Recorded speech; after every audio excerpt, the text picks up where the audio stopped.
Assalamualaikum Sobat Cerita. Di dunia ini tak ada yang kebetulan. Setiap perbuatan pasti berbalas. Ada yang langsung, ada yang menunggu waktu. Inilah kisah nyata yang penuh pelajaran, jangan cuma ditonton, tapi juga direnungkan.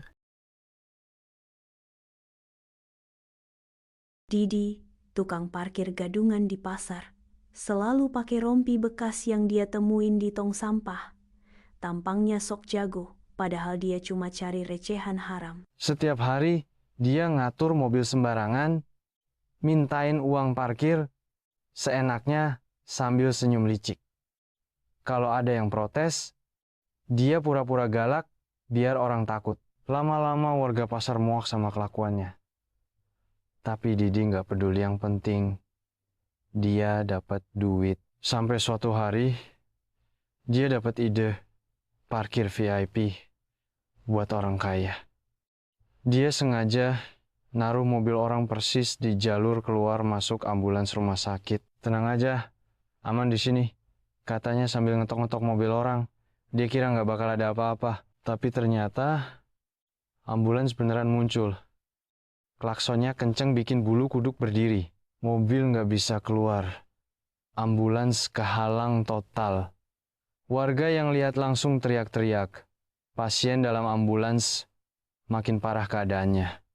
Didi panik. Mau lari malah kesandung pot bunga sampai jatuh jungkir balik. Mukanya berdarah. Tanah nempel di rompi palsunya.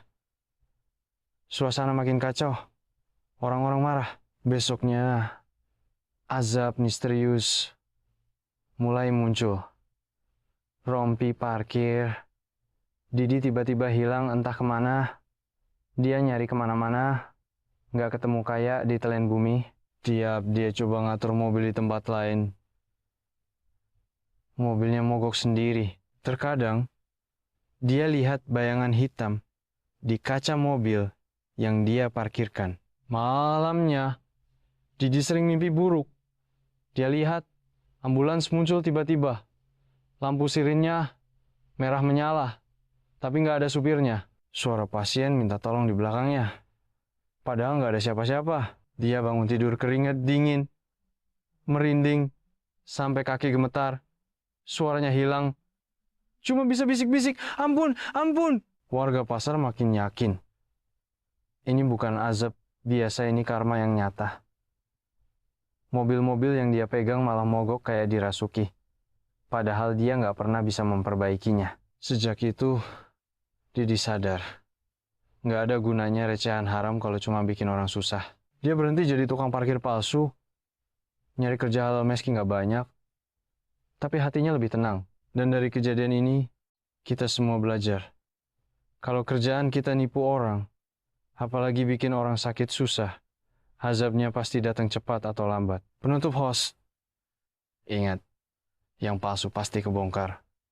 Dan yang merugikan orang pasti kena balasannya. Sampai jumpa di cerita horor kocak berikutnya.